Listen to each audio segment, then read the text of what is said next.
certainly in the Big East, that makes it pretty special.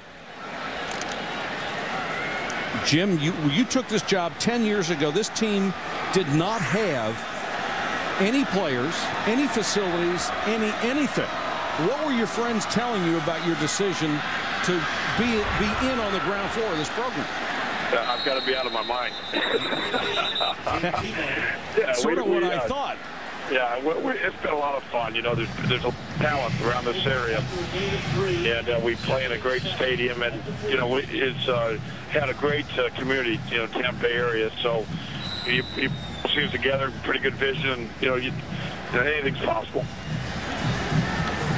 Jim, this is Todd Blackledge. You mentioned the talent in Florida and around you, and obviously you've got Miami and Florida State that recruit hard in their home state.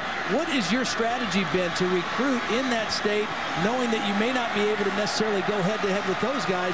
How do you target the guys that you need for your program? Well, you know, opportunity to play, stay in your home state, be a part of history. You know, be a part of something that just has never been done before, and be part of a great story. I got to ask you this, because I watched the game last night, and after the game, when they talked to you and you said, oh, you know, we're just going to go get ready for FAU. That's all we're focused on now. Please tell me you went out and enjoyed a little bit after the game last night. Oh, goodness. You didn't go watch film, did you? It was satisfying. It really was, and it was a big win for us. But you know how it is. You know, when you look at all the upsets that are happening right now, if you get ahead of yourself and you don't stay focused on one game at a time, you know, you're going to be the next team that loses. And you know, I just want to keep us playing good football and keep it focused on the next team, and let's just see what happens by the end of the year. Jim, I know coaches just dread looking ahead, but we've got the remaining schedule of yours up here. You've got 2 top 10 opponents left on the schedule, both in conference. A lot of people are going to say right now you are the team to beat in the Big East. Do you think your kids are ready to accept that role? Well, you know, a lot of things are going to come out. There's a lot of distractions that's going to come your way, but it's going to be important for our staff, our players to not look ahead, not look at those kind of things. You know, you got to come out and you got to play every time out. You're well aware of that.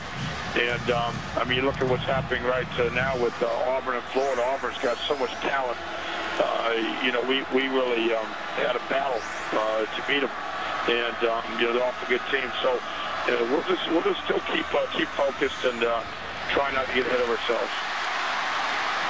Ingram makes that catch down to the 38-yard line to get a fresh set of downs. Hey, Coach, I have one more question, because, you know, we've talked a lot about Tim Tebow, and he obviously is a great young quarterback, but I'm really impressed with your young quarterback, Matt Grothe.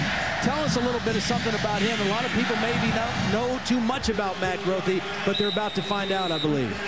Well, you know, Matt's so competitive, and he's so courageous, and you know, he's got great feet and great release, and keeps eyes downfield and all those things. But he is just a fierce competitor, and you know, he really has you know, keeps our team moving. Keeps moving the chains, and you know, he's just love being around him. I love being around people like that. That last catch by Moore, he was pounded by Powers, and there's a flag down on the play. Coach, thank you so much for your time. I know how busy you are trying to get ready for next week and maybe celebrating this week a little bit. Just a tremendous job in building the program from absolutely nothing to where you are right now. Well, I appreciate you having me on. Personal foul. All right, Coach.